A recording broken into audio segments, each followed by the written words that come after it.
Now that you're an adult, it's time to do adult things like pay your bills, check your daily steps, take antacid tablets, and most importantly, learn about money. What's up guys, it's Avery here. I was once a star-studded D3 athlete, so I know what it's like to leave school and get into the real world. And now I make content all about personal finance, making money, real estate, you name it. So I'm here to talk to you about what kind of things that you can do now that you're out of school, how to manage your money, and how to become wealthy, and make sure that you don't work for the rest of your life, or have the option to if that's what you want to. But before we get into all of that and me talking about the flow of your money, how to manage it, and how you can build your wealth, make sure you hit that like video so you can stay along for the ride. The first thing we're going to talk about are expenses. Many people will mess up when they're leaving school and start spending a lot more money because they've never had money in the first place, or they've gone from living a very low college-style budget life and actually making some money for the first time. So you feel like you have this money, so then you go spend it. The first thing that is the most important thing that you can think about is keeping those expenses low. Yes, you just came from college and you want to have nice things because now you have some money,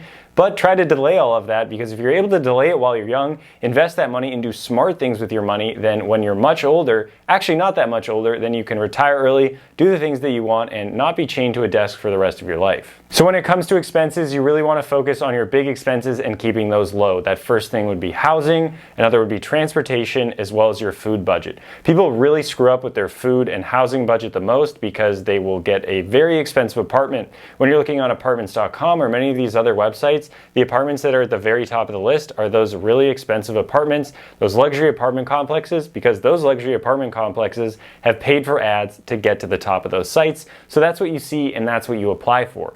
But what you want to do is scroll down, get a less nice home, get some roommates so that you spend a lot less money on housing. And food as well. You need to make sure that you are not eating lunch out every single day, not eating dinner out every single day. You are able to survive on probably not that great of food throughout school. You can eat a lot better than that and eat really healthy, and you can make some food on your own and buy groceries rather than just spending all of your budget on food and housing. The last thing to think about is transit. Do not go lease or buy a really expensive car that is way over your budget or something that you can, quote, afford. Just because you feel like you could potentially afford something does not mean it's a good idea. There are many things that you can live without, especially because you've lived without them for the last few years while you've been in school and on a lower budget. Try to stick to public transit or riding a bike or things that are not going to be so bad on your budget, and also they're going to be better for the environment, so it's a win-win there. Don't buy that new car. If you absolutely need a car so you can drive somewhere, make sure you buy something that is affordable to you and makes sense within your budget. And the last note on cars is typically they will depreciate by about half in the first 5 years. Right now we're in a very weird car market where you could buy a brand new car for pretty much the same cost as a 3-year-old car. So maybe it makes sense for you to get a brand new car today rather than getting a used car that seems like it's still in pretty good shape. But even if you're going to buy a new car or that used car or make a smart purchase with a car, make sure you buy a car that is easy on gas. Gas prices have gone up quite a bit. And make sure you buy a car that is not well out of your budget. Make sure you can actually afford it. Most importantly here, for your first couple of years out of school, you want to live like you are pretty much a college student as much as possible. Keep things cheap, keep things low, and keep that expense really low so that you have a lot of extra money saved up for an emergency fund, for investing, and making sure that you don't work forever. And the reason I say all this is because when you're investing and trying to build your wealth and actually make some money in the world, time is your best asset, and you are never younger than you are today. And college students today are going to be pretty young compared to someone who's in their late 20s or early 30s and just starting to think about investing. If you have an extra 5-10 years in the market, whether it's real estate or the stock market or any type of place where you can invest and earn some money, those extra 5 to 10 years over the course between a 30 to 40 year period is going to be a crazy massive difference in terms of gains that you can make with your money. But my big caveat here is don't just focus on saving. There's only so much that you can save. At a certain point, you can't cut back anymore. You have to live somewhere, you have to eat food. Don't skimp out on eating bad food just because you want to save some money. Eat some good food, some healthy food, so that when you're older, you're not kicking yourself in the face because you ended up eating all of this bad food and now you have big hospital bills. Make sure you still eat healthy. But back to the point at hand, make sure you are focusing not just on saving, still very important to save, but also focusing on increasing your income. That's going to be your best bet so that you can actually live the life that you want and not just live like a college student forever. And some great ways that you can earn more money in today's market are changing jobs. I just got myself a 40% raise by changing jobs. Now, obviously, if you are starting out of school, you have that first job, don't want to change right away. after 18 months, 2 years, start looking for other jobs because you're going to get a better, higher raise than just staying at that same company. Other places are on the internet. You could start a blog, you could start a YouTube channel, you could start some type of TikTok channel. Because I have done those specific things, I have been able to have the same amount of money from social media as I do from my job, which is a massive boost to me being able to invest more and the ability to retire early if I want to. There are also many other ways you can increase your income, and it's definitely more important to focus on that as your mindset rather than just saving. It's important to be frugal, but also having a mindset that is abundant, making you think about how you can make more money throughout your life so you can invest more and make more money over time. The next thing I want to talk about is the flow of your money. Most of you are going to get a job. I hope so. It's an awesome job market that you're entering yourself in if you are just getting out of school and finding yourself a pretty good starting salary. Yes, inflation is running rampant, so make sure that you have a solid budget and can understand the flow of your money. Most of us are going to have a job, and that job is going to pay us direct deposit, and that direct deposit is going to be in a checking account. Most likely you have a checking account. If you don't, make sure you get a checking account so that when your company pays you, you have that money be able to go somewhere.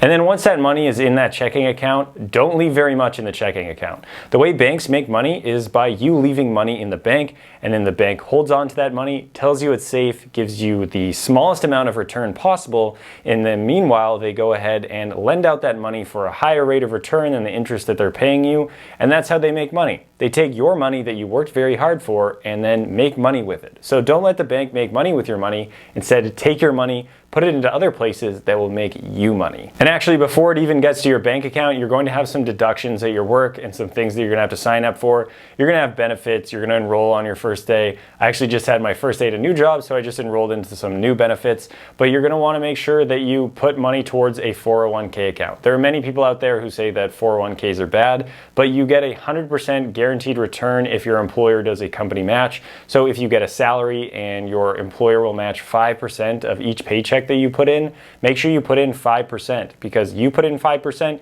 your company will put in another 5%. That is a 100% return on your money. I think it's a no-brainer, it makes sense. You don't necessarily have to do more than that because you can take your money outside of that 401k and do pretty well with it as well. The other thing that you're gonna wanna do is, because you are young, you are fit, you are healthy, is get a high deductible health plan. And along with that high deductible health plan, even though expenses for medical expenses are really high in the US, stick with that high deductible health plan. You're probably not going to go to the doctor that much. Definitely get a physical once a year. That's important. But get that health savings account. This is a triple tax advantage account where you can put money into it. It grows tax-free, and then you can also take it out tax-free to use for medical expenses. So pair your high deductible health plan with an HSA before that money gets to your bank account. The next thing that you're going to want to do is have a high yield savings account. If you want to sign up for a high yield savings account, check out the link down below. You'll get a slightly higher yield if you use my link, and so will I, so you'll be supporting the channel, and that's awesome. But with that high yield savings account, what you're going to do is put your emergency fund in there. And depending on your risk and how you feel, you can put in 3 to 6 months of expenses that will allow you to cover that time period if for whatever reason you lose your job, there's a massive economic recession and you're fired, or you have to go take care of a family member and you're on unpaid leave for a long time, or whatever. Some emergency expense, because that is the name of the account. But once you are at that amount, you don't need to put any more into that health savings account.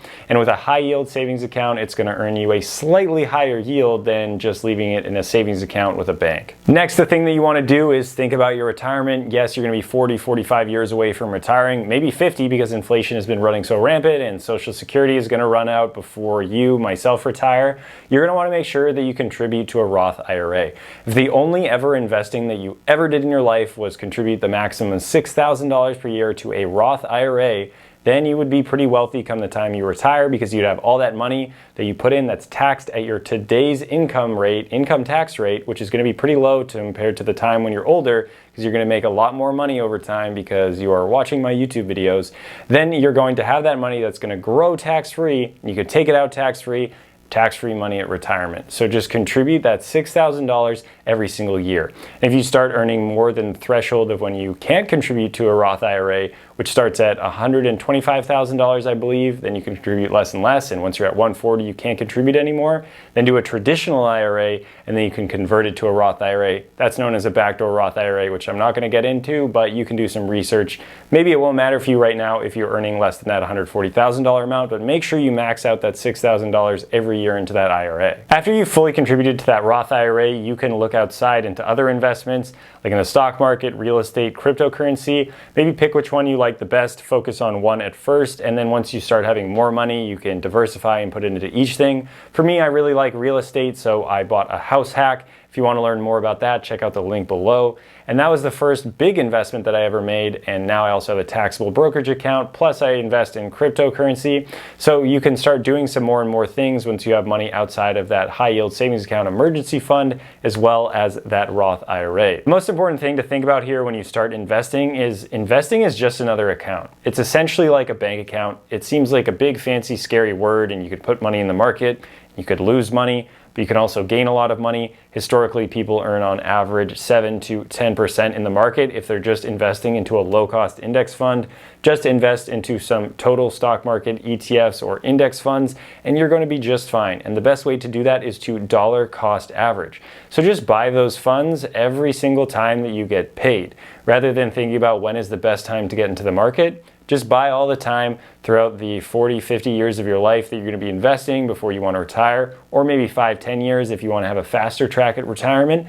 Then you're going to get yourself into pretty good positions. If you just leave that money there, it's going to be a lot less stressful than thinking about when you can time the market, because you really can't time the market. So just having more time in the market is going to be your best bet. And the last thing that you need to do when it comes to money is understand good versus bad debt. The reason why so many people get into a tough spot is because maybe you have student loans. And now because you have student loans and you are trying to find an apartment, you found that luxury apartment, you're now living paycheck to paycheck because you overdid it on housing, you're eating out a lot, you're drinking a lot, you're doing all of these things that cost a lot of money. You then get a credit card because you can't afford anything else because you've spent all this money on other things. You have student loans, that housing, that drinking and eating out is really coming from money that you got from a credit card that isn't yours. Now you can't pay off that credit card. You're getting into tens of thousands of dollars of credit card debt. Now later on you have a bad credit score, so you're going to get a bad interest rate for a car loan, for a home loan.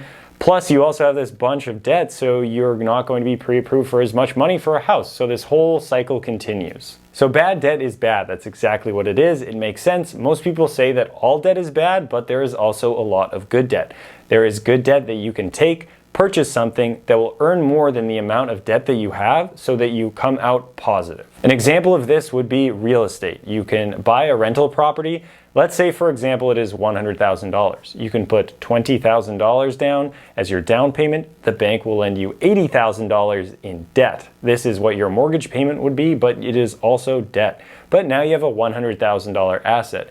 Plus that $100,000 asset gives you money every single month because you rent it out, and that money will cover your mortgage, all of your expenses, and give you a little bit of money left over so that you make some money every single month. That would be an example of good debt. You're not going out there and buying stuff that you can't afford with a credit card, accruing high interest debt. Instead, you have low interest fixed debt that is also earning you money because you were able to use leverage. Leverage is something that can make you very, very wealthy rather than just saving your way into retirement. Now, the caveat there is that there are obviously risks. There are risks on both ends. If you don't take any risks and use debt or leverage, then you are probably not going to make money nearly as fast. And that's fine. It depends on your risk appetite and what you want to do.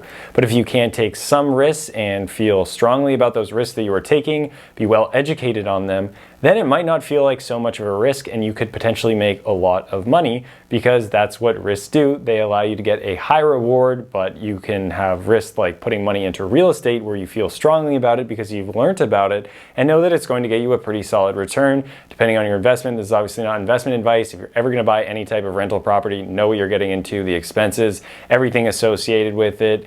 Make sure you understand the things that are going on. But if you take that risk, it could work out very well for you. If If you do a house hack, which will enable you to not have any rental payment, then you're going to have that extra potentially $2,000 a month that was going to that luxury housing apartment, instead going towards other investments that will make you rich a lot faster than if you didn't take on that debt. And the last thing, the most important thing, something that it took me a couple of years to figure out, is make sure you still enjoy yourself, especially if you're someone who wants to retire early.